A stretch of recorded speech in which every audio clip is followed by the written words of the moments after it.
So yes, well, so you guys all know my pitch, which is end poverty, end mass incarceration, and the endless wars. And I know Ed is expecting me to pull out my prop of the 207-page legislative package, so I'm going to disappoint him and not do that tonight. Um, but but yeah, like the Republicans and Democrats are screwing us. They are not representing the American people.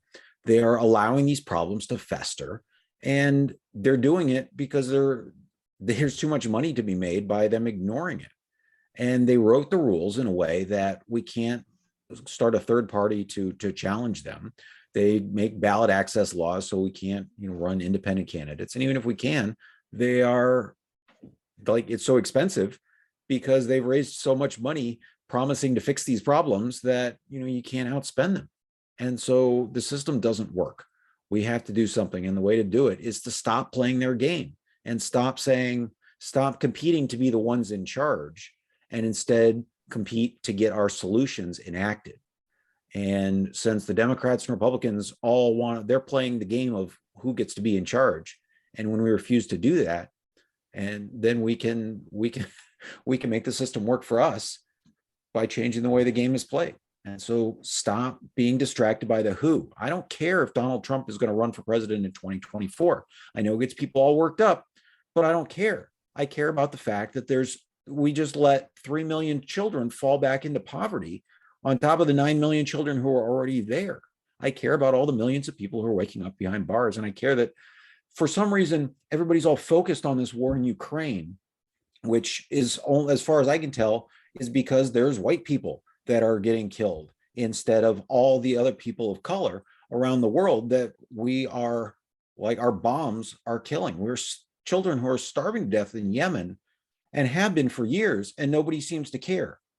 Why is that? Our priorities are all screwed up, and we can do better by getting back to the basics of what do we want? Who do we want to be as a country? What do we stand for?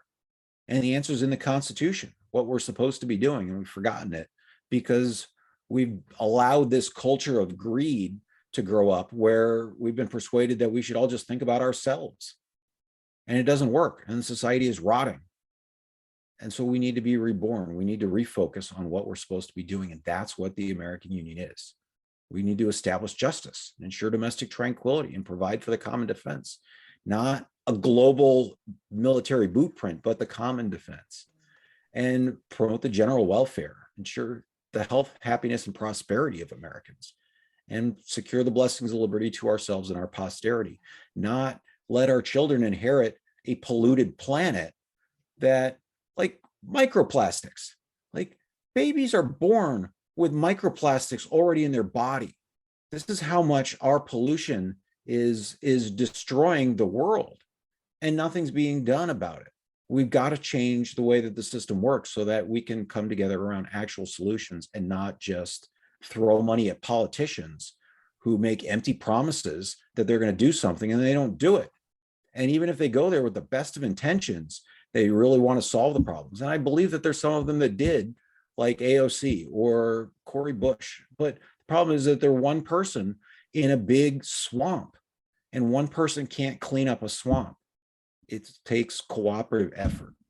I used to be in the legislature, and I was one person in a 400-member body, and there was very limited to the things that I could do by myself. And so we need a new strategy, and that strategy is working together outside of the swamp and writing clean legislation, which I would show right now if I wasn't purposely not using my legislation as a prop. We can write it outside the swamp and not care about who gets to the president's desk, but just focusing on what do we want done. So, all right, that's my rant.